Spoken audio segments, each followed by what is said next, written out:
देखिए, मांझी जी ने चिराग पासवान के उस बयान पर कि बिहार मुझे बुला रहा है, प्रतिक्रिया दे दी है जी। ये तय था कि कोई ना कोई प्रतिक्रिया देगा। जदयू और भाजपा चिराग पासवान के इस बयान पर कि बिहार उन्हें बुला रहा है, बिहार में मुख्यमंत्री की कुर्सी पर उनके पार्टी के लोगों ने देखना चाहते हैं, बहुत सहज स्वीकृति दे रहे थे।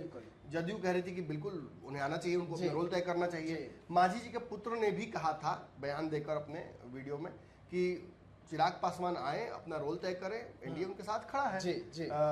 भाजपा ने भी यही बात कही है, लगभग इसी तरह से मिला जुला कर कहा। मनोज तिवारी तो कहा कि उनका समय आएगा जल्दी ही। अभी फिलहाल हम लोग इस चुनाव की तैयारी कर रहे हैं।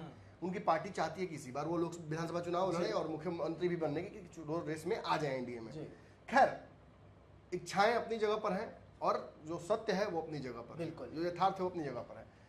ये सच है कि चिराग पासवान इस बार मुख्यमंत्री के कैंडिडेट हैं भी नहीं, और बहुत ही रेयरेस्ट ऑफ रेयर ओकेजन में ही उनके पास सत्ता की चाबी आ सकती है, और तब शायद ही वो दबाव डाले सीएम के कुर्सी के लिए, क्योंकि वो मोदी का हनुमान खुद को कहते हैं। तो अगर ये बिहार की सत्ता पाने के लिए अगर वो ऐसा कुछ करेंगे, कोई तिगड़म लगाएंगे और चाबी लेके भाग जाएंगे, तो फिर नरेंद्र मोदी के घर की चाबी भी उसी में चली जाएगी साथ।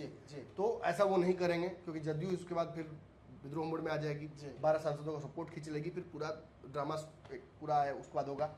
मांझी जी ने दरअसल सीटों के समझौते को लेकर, मांझी जी दबाव की राजनीति समझते हैं और वो जानते हैं कि चिराग पासवान सब कुछ सीटों के समझौते और दबाव को लेकर ही कर रहे हैं। और वो एक तरीके का प्रेशर पॉलिटिक्स है, और प्रेशर पॉलिटिक्स में मांझी माहिर है। तो इसीलिए उन्होंने एक पत्रकार से बात करते हुए कहा है कि कोई बिहार बुला नहीं रहा है चिराग पासवान को। चिराग पासवान को जो चाहिए वो अभी मिलने वाला नहीं है। कोई वैकेंसी नहीं है बिहार में। वैकेंसी जब होगी तब भी हम और हमारे बेटा मुख्यमंत्री बनना चाहते हैं। अभी चिराग पासवान लाइन बहुत पीछे है, ये उनका कहना है। तो निश्चित ही एक और नया विवाद शुरू हो गया।